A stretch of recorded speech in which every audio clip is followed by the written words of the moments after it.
capital, Lagos. I'm Jeffrey Uzama. Let's bring you up to speed with the stories we're tracking in politics and in the polity. And it starts right now. Senior advocate of Nigeria and elder statesman Babalola drops criminal defamation charges against lawyer and rights activist Farotimi.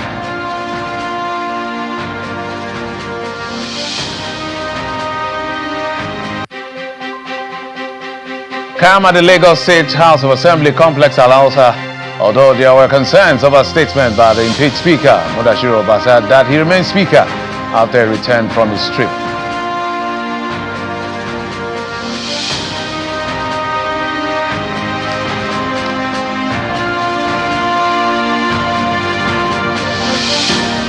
Thanks again for joining us on the program. Our first port of call on the program is the scenario scan on what's happening at the Lagos State House of Assembly, where there is calm with normal security presence within the area. Although the Assembly management sent out a notice directing all staff members and legislative aides to mandatorily present valid identification cards to access the House premises, insisting entry will be denied to anyone without a valid identity card. The management says the Lagos State Police Command has also promised to maintain order in the State Assembly, irrespective of what transpires at the Assembly. The new directive is coming 2 days after the former Speaker, Mr. Mudashiru Obasa, broke his silence, insisting that he remains the Speaker until due process is followed. Mr. Obasa was removed by the majority of the House members on January 13, 2025, following allegations of misconduct and financial misappropriation. He was subsequently replaced by the Deputy Speaker, Mojisola Miranda. Meanwhile, members of the Lagos State House of Assembly are expected to hold plenary today. Today's plenary will be the third session presided over by Miranda since Obasa's removal, with the former Speaker absent. And of course, pictures emerging or videos emerging of them taking some photographs at the entrance of the Assembly premises. Members of the Lagos State House of Assembly led by the Speaker, Mojisola Miranda.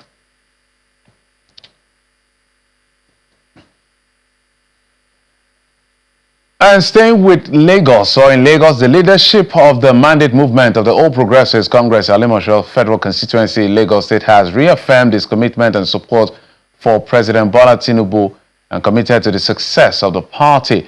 At the rally in Lagos, the party leadership led by Abdullahi Enilolobo dismissed allegations that the Mandate movement worked against the victory of the party, describing such rumor as the handiwork of disgruntled elements of the party who lost out from various elective positions in the constituency. Call it a carnival and you may not be wrong, considering the sea of heads that have come to be part of this engagement. It's the stakeholders forum of the Mandate movement of the All Progressives Congress in Alimosho Federal Constituency, displaying their support for the party and the leadership of President Bola Ahmed Tinubu. You are passing the message of our president, of our mentor, our leader, the President of Federal Republic of Nigeria, that we should continue to support him and continue to remain loyal and steadfast, and the hope, to keep the hope alive. The President of Nigeria must not relent in his objectives, in his target, in his renewing Nigeria. Despite all the criticism, he's a man of he has a target, he's a man of hope. We must not allow the sight of all the criticism by the enemy of progress to debar him from doing what he has for Nigeria. According to the leadership of the movement, their loyalty remains with the party despite the shoddy works by detractors to paint them with the brush of anti-party activities.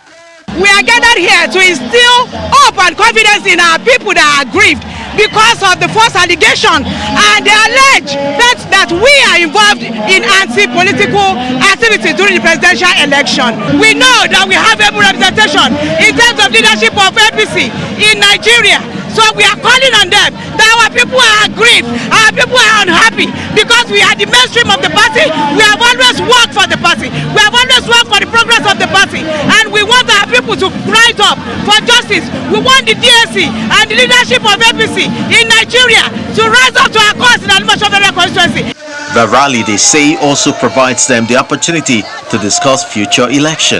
In few months' time, we are going to do local government election. APC is the party of ground, both at the federal, the state, and the local. So what we are doing is to let the people know that we are fully prepared. The Mandate movement says the mammoth crowd speaks to their popularity in the locality, which they pledged will continue to drive their quest to keep the party's flag flying always. It appears that the next election cycle in Lagos State is going to be quite interesting, given the development we're seeing, whether from the party on ground or the leadership of the party or what's going on at the State Assembly. But we will shift gears away from Lagos to talk about what is playing out in Delta State. We understand that one of the members of the House of Representatives, who is the daughter of the former governor of the state, James Ibori, had actually now defected from the PDP. That's happened last year to the APC. And we're hearing that a senator should be defecting soon. In fact, there were rumors that the governor may be considering defection, although he's denied that, and his people have said that there's no truth in what has been said. But what exactly is going on with the PDP in Delta State, which is why we're being joined in the program by the Director General, Delta State Orientation and Communication Bureau, Mr. Fred Ladimo Oganesibe. He joins us via Zoom. Thank you so much, Mr. Ladimo, on the program, for coming on the program. Thank you for having me. So I will take it as just as I asked. What exactly is going on with the PDP in Delta State? PDP has no problem in Delta. Our party is strong. And the defection by the former daughter of our former governor is not an issue. In the first place, we sent her to the National Assembly. And now that she has defected, as far as we are concerned, that seat has become vacant. And we are calling on INEC to conduct a by-election so that we can replace her at the House of Representatives. But there are issues that we need to know before, as we progress in this conversation. And that is, in Etiop Federal Constituency, the two local government, Etiop West and Etiop East, there is rotation between the two local government when it comes to the issue of elections. And, you know, each local government will take a 2 tenure. And then that is the way we have always done it. So the last election in 2023, they had one Benny Bapa who was in the House of Representatives. And as a matter of fact, the young man was doing pretty well. But the issue of the daughter of the former governor came up. And we couldn't say no to him. In fact, he called a meeting of all the leaders of Etiop Federal Constituency to his country home in Ogara. I was there at that meeting. And it was at that meeting that we resolved, and Chief Ibori promised us that his daughter was just going to do 1 tenure. After that tenure, then it will now be the turn of Etiop East. But immediately after the presidential and National Assembly elections, after the daughter picked up her, certificate of return, the game changed. We have not been told that at that time they were campaigning for the APC and all that. We thought it was a joke. And as a matter of fact, we lost the seat of the House of Assembly to the APC as a result of that anti-party activity. Because of that anti-party activity, the daughter of the former governor of the state, Eriatake Ibori Sueno, has not been attending all party meetings in the state. No function. Since she became a member of the House of National Assembly, she has not attended any political meeting. She has not attended any function of the party. So it's like she has been in the APC right from the day she picked up her certificate of return. So we are not surprised. So Mr. Fred, let's just walk through this. Let's find out. So what are the reasons she gave? And I'm going to ask you a couple more questions. And what is the party doing, given a new position? Because this happened since last year. Has the party gone to INEC? Has it instituted any suit? Because the issue of defection is a very controversial issue right now in Nigeria, given what is playing out in Rivers State, for instance. Yes, of course. We have taken a number of steps. We are in court already. And also we have also called on INEC to look at the possibility of conducting a by-election. Then also there is an affidavit that she swore to in 2022 as our candidate. She swore, that as soon as she defects from the party to another party, if that happens, that she automatically will lose her seat. And that decision she took in that oath that she deposed to, that is still valid, is in consonance with section 68(1)(g) of the Constitution, that says that if you defect from a political party to another party, then of course that seat will be vacant. And so she deposed to that affidavit, and we are also holding on to that affidavit as an evidence that yes, she said that should she defect to another political party, then of course. So in your view, is it because the law is very, it's almost difficult to say the law is very clear because these things are being contested in court at the Supreme Court.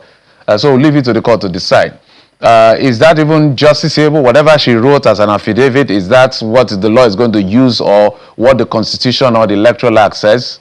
Is that not what is supposed to be, not what she swore to? That could just be a moral understanding. That could just be a moral understanding.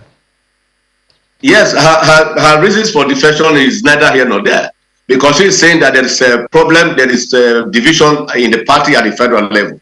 As we speak today, we are not divided. PDP is one. And if she is referring to the Wike issue concerning Rivers State, that does not translate to what the Constitution refers to in terms of division in the party. What the Constitution says is that if there are divisions and there are two separate chairmen, there are factions, and of course the problem gets to a point where the party can no longer conduct election, can no longer participate in elections, then of course the window for defection is open. But in this case, we don't have two chairmen of our party. Our party is strong. Our party is one. And of course, in the last Edo State election, we participated in that election. And of course, we did pretty well. So if we had division in the party, we wouldn't have gone that far the way we went in Edo election. So the reason she gave is flimsy, it's not tenable, and it's not in line with what the Constitution says when it comes to defection.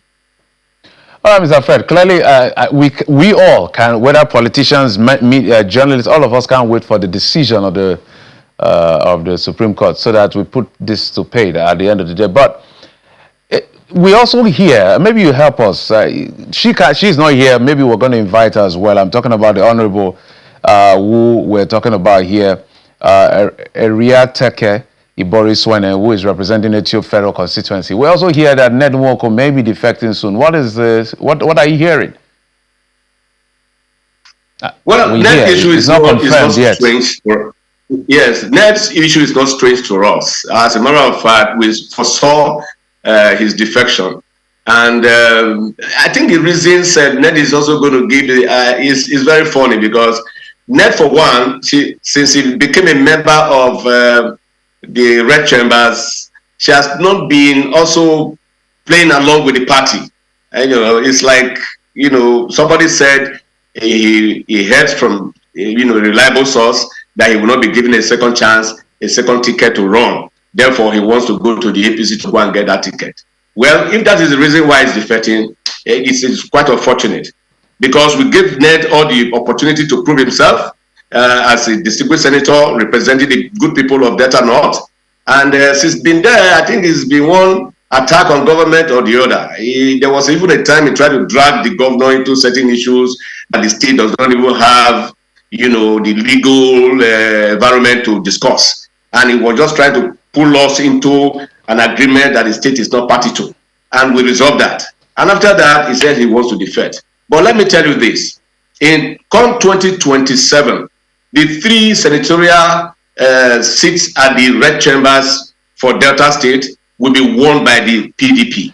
Because Mr. Fred, the reason I'm asking, if there's any substance to the rumor of his defection, correct me if I'm wrong. If Senator Ned defects to the APC, that means the 3 senatorial districts are being manned by the APC. Am I correct? Well, of course, that is the truth if he defects, but that truth is going to be temporary.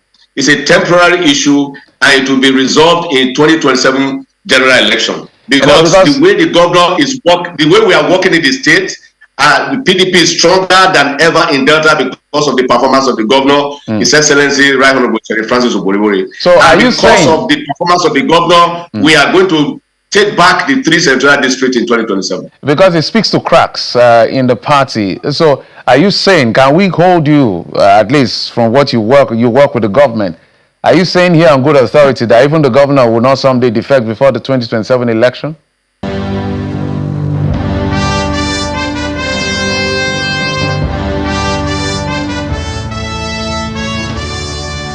Welcome back. Following an appeal by the Oni of Ife and other monarchs, Chief Afe Babalola has agreed to instruct his lawyers to withdraw all defamation suits against Dele Farotimi, that's the lawyer and rights activist. Some lawyers in the case who spoke off record to Channels Television confirmed this report, but however said that this is Afe Babalola's personal decision. Some of the lawyers who had their names also mentioned in Farotimi's book, that's Nigeria's criminal justice system, maintained they are likely to continue their own cases in court, especially as they were equally defamed. The lawyers are looking to meet later today to deliberate, harmonize, and issue a joint statement on how they will proceed. The Nigerian military has confirmed the death of 22 soldiers, including a commander, after a SOS attack at a military base in Malam Faturi at the Nigerian border in Borno State. The military, in a statement by the Director of Defense Media Operations, Major General Edward Buba, also confirmed the death of over 70 terrorists during the course of the clearance operations, which took place between January 16th and 25th, including the death of 3 notable terrorist commanders. The commanding officer of the battalion, Lieutenant Colonel, 2 senior officers, including the base medical director, are said to be among those killed in the attack. Sources told Channels Television that the insurgents arrived at the base in multiple gun trucks, razing several buildings and military operational vehicles during the assault. Let's talk about this for a moment. We're being joined on the program by Mr. Kingsley Uzoma, who is a security expert. Mr. Uzoma, thank you so much for coming on the program. Let's begin with what your take is on this particular operation, on this particular incident. 22 of our soldiers who have paid the supreme price in the hands of these terrorists. They attacked the army base. The impetus, the courage of these terrorists is becoming very concerning, but they were also killed in the process. So if you were to evaluate the situation, what are you seeing playing out here? Okay, thanks for having me. In the first place, it's so sad that out of the 22, quote and unquote, it goes to show that about 22 or between 18 and 20 homes have lost the head of their homes. Children becoming fatherless, having more widows and what have you. Is that what we expect for our gallant soldiers? The answer is no.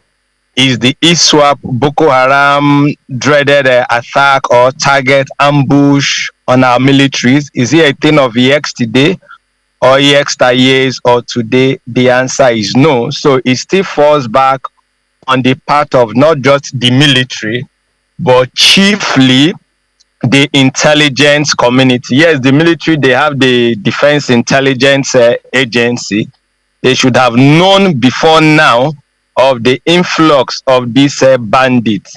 The DSS who are doing the undercover work, they should have known before now to spot it in order to avert this high level of collateral damage on the part of the nation, not just to say the military. Then what happened to the air support? Because the advantage why government is because government is on air. That's the Air Force. You have the Army on ground, and you have the Navy via the sea. So, and these bandits only have one competitive advantage, which is never comparative in terms of guerrilla warfare. So, is either one, there are some degree of insiders, because we cannot say that the military today is ill-equipped, because huge money has gone into investment in the military in terms of training, capacity building, and equipment. But one thing, like I will always say, is that every nation, wherefore its military depend on supplies from foreign land in terms of its equipment from one way or the other. They find it difficult in defeating a terrorist group and insurgency of this nature because of something people like we suspect in our field to be bugging devices, tracking incident from where there is information infiltration to the advantage of the bandits. Ms. Ozama, I want you to speak to the capability of these particular, of the terrorists at the end of the day, because that is very concerning to take out 22 of our soldiers.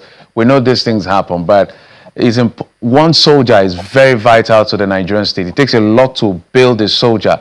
And as you said, the family has lost someone.